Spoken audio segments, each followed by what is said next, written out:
Hello and welcome to Dad Doesn't Have Time for This, the show where we review things quickly and compare them to everything else in existence. Today I'm going to talk about the short film Baan by YouTuber Gigguk and why it is the 269th best film of all time.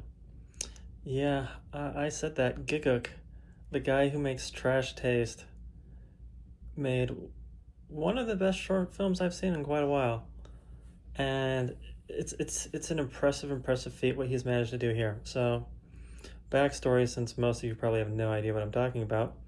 So there's this guy named Gigguk, and he has what I think is a British accent, and he is Thai, and he likes anime. And I've been following him for quite a while because I get some interesting anime suggestions out of him.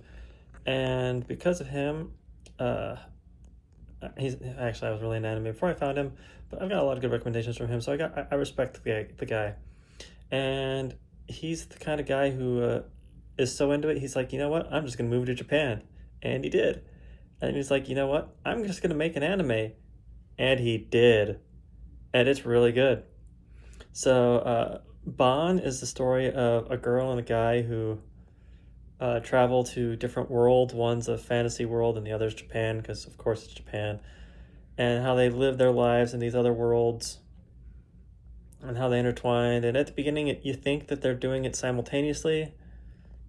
Spoilers. Turns out that the guy went back to the fantasy world where he met the girl who influenced her to go to Japan and find out what it's like to live in Japan. Because she didn't really like her fantasy world because, bad things happen, people die, standard fantasy stuff.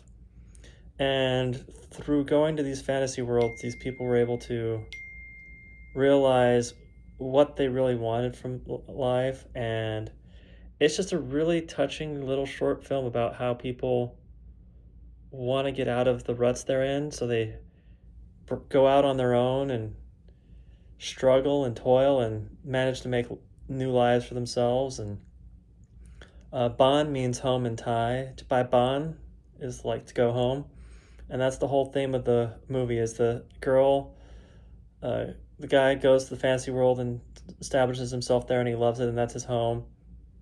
And the girl goes to Japan, and she likes it, and she doesn't want to go live in the fantasy world, but she realizes she can always go home where she'll be loved, and she goes back to visit and have some curry. And it's just really well done. It's touching. It's short. There's like a 30-second action scene. The art is very well done. It's beautiful. Like, props to Gigguk. This guy put it all on the line. And as he says regularly, it's hard to find supporters for a project that you intend to make no money on. And that's exactly what he did. And as someone who's currently trying to write a novel because he doesn't have time to make a video game, and a novel's totally the easier thing to do. No offense, Brandon Sanderson. But it's a lot easier to work at a novel in a 30 to 60-minute intervals than it is a video game. Granted, it's also going to probably take me 5 years, but anyways, I've got mad respect for someone who creates art for the sake of art and not necessarily for a paycheck, although paycheck is nice. And if you're looking for just a fun, free, it's on YouTube, short film about life, family, and all that jazz, check out Baan. I liked it, and I hope you do too. Great work, Gigguk. You have a great day. Let me know what you guys think of the film. I'll talk to you later. Bye.